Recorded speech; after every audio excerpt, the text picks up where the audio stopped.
So I came across a Reddit thread asking the question, what's the next thing that's going to become smart? It had a mix of responses, including some really fun and sometimes out there ideas, and I want to explore some of them in a bit more detail in this video. The first one is from Infamous B, who says, windows that can automatically open and close, and glass within that can change opacity. Will be expensive at first, but it's coming. I agree, this is a big one, and it would be especially powerful when you can trigger them with other devices like thermostats and air quality sensors, because it helps to regulate those levels without manual intervention. Now, as many of the replies point out, this is actually already possible using actuators. Actuators are machines that generate force, and for a window, you would use a linear actuator because it applies that force on a fixed path. You would then pair this with a smart relay so you can integrate it with a smart home platform like Home Assistant. This isn't exactly an off-the-shelf solution,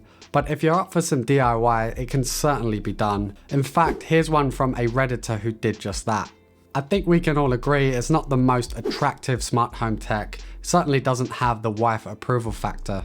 This person also said it's quite noisy and slow, and it doesn't have a feedback loop to detect when the window might be stuck and to stop applying force that might end up shattering it. All this to say, I think we could really do with a more consumer-friendly, off-the-shelf solution that addresses some of these issues. Going back to that comment, they also mentioned glass opacity. So this already exists in the form of electrochromic glass, which is often used in commercial settings, especially office spaces where privacy is a concern. The problem with this technology is that it's expensive to produce and install, and that's because it's a special type of glass that requires an electrical current in order to get that opaque effect. If you wanted to replace all of your windows with electrochromic glass, you'd easily be looking at tens of thousands of dollars. Now, there is actually a DIY stick-on version you can buy as well, and it is considerably cheaper, but it's still going to cost you at least $10,000 to kit out a small house. For most people, it's just not worth the cost, especially when you can automate curtains and blinds to achieve more or less the same thing. So unfortunately, I don't think this is going to take hold in the smart home world anytime soon,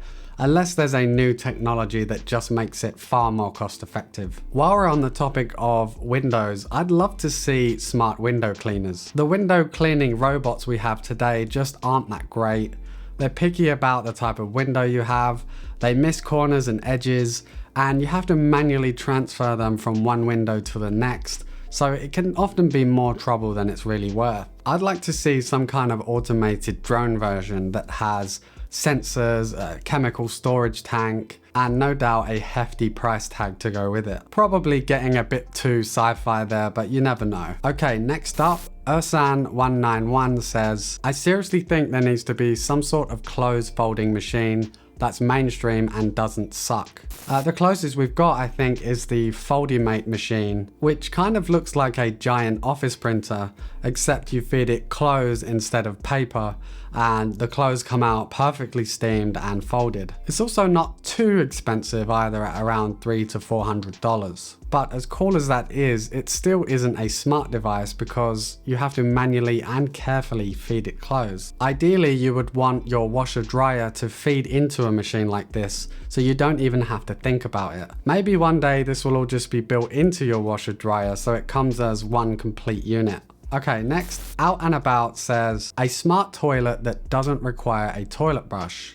Guaranteed reduced skid marks. Well, this one definitely exists. There's a Japanese company called Toto, and they make all kinds of smart tech for bathrooms, including one called Pre-Mist that tackles this exact problem. It works by automatically spraying the toilet bowl with water right before use, just to make it extra slippery. Obviously, Japan is known for having incredible toilets, and I think there's a world in which a lot of their toilet tech becomes the norm for your average smart home. A big barrier here, I feel, is cleaning yourself with water instead of using dry tissue.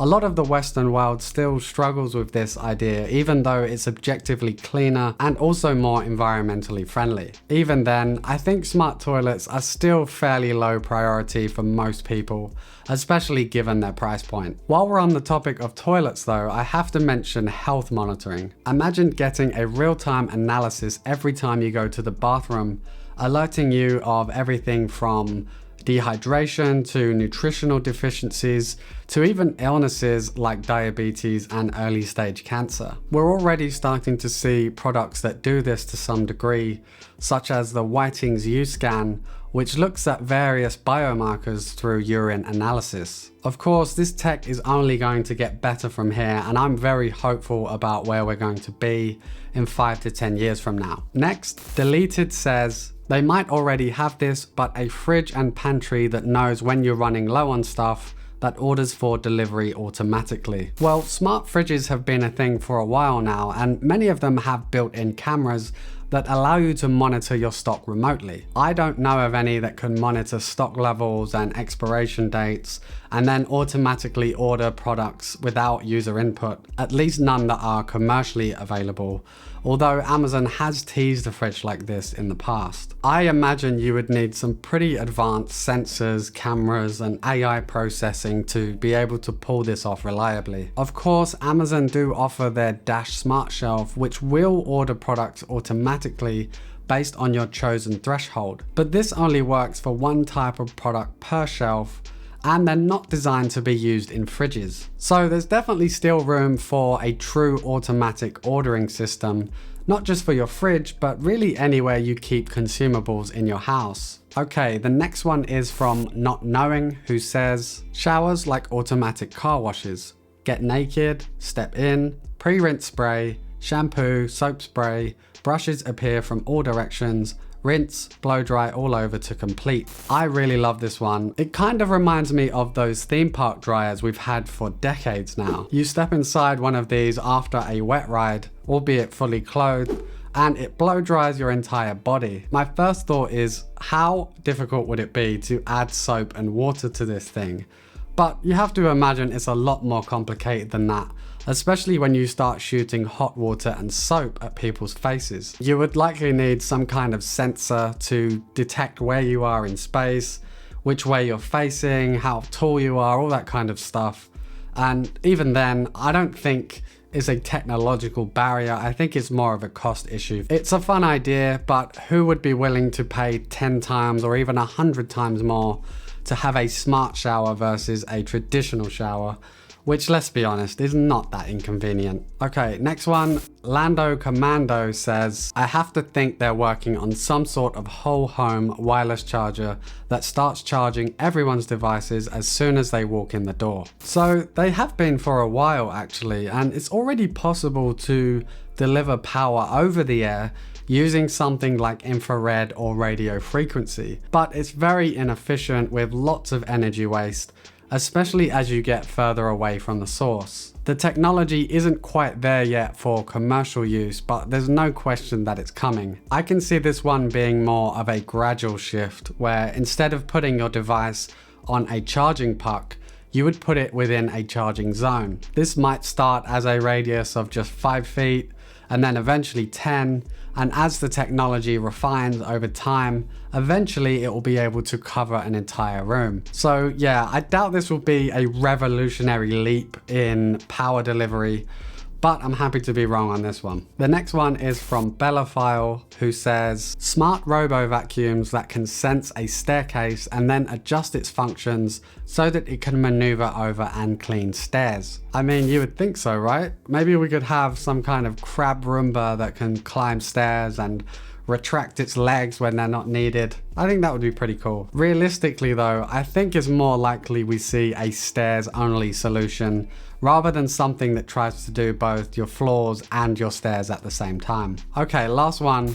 Cat's Rules says, I want a do-over on digital assistants. I want a completely local AI digital assistant, something I can throw my emails, notes, journals, finances, shopping, hell, maybe even my security cameras and let it learn my life and schedule. So we already have ways to access this kind of data through voice assistants. Alexa, for example, has skills that allow you to integrate things like your email accounts and banking apps. And there are also DIY local only solutions with something like Home Assistant. What we don't yet have is a voice assistant that can synthesize our data from various sources and then interpret that data based on context. Some examples this person gave is, did I pay my gas bill this month? Did I get eggs on my last shopping trip? What time did John say he would be over this week? What did I do last Saturday? These kinds of questions require several layers of data processing and contextual awareness, and we're just not quite there yet. I look forward to the day we have voice assistants that can analyze our behavior, understand our goals, and really just anticipate what we want without explicit commands. It's all very exciting stuff and really not as far away as most people think. I think I'll leave it there, but if you want to check out the full Reddit thread, I will leave that in the description below. Otherwise, let me know if there's any smart home tech that you want to see next. Is there anything you wish you could buy that just doesn't exist yet? I'm curious, let me know. I've got some of my other videos on screen now, so do check them out if you have a moment. As always, I appreciate you staying till the end, and I will catch you in the next one.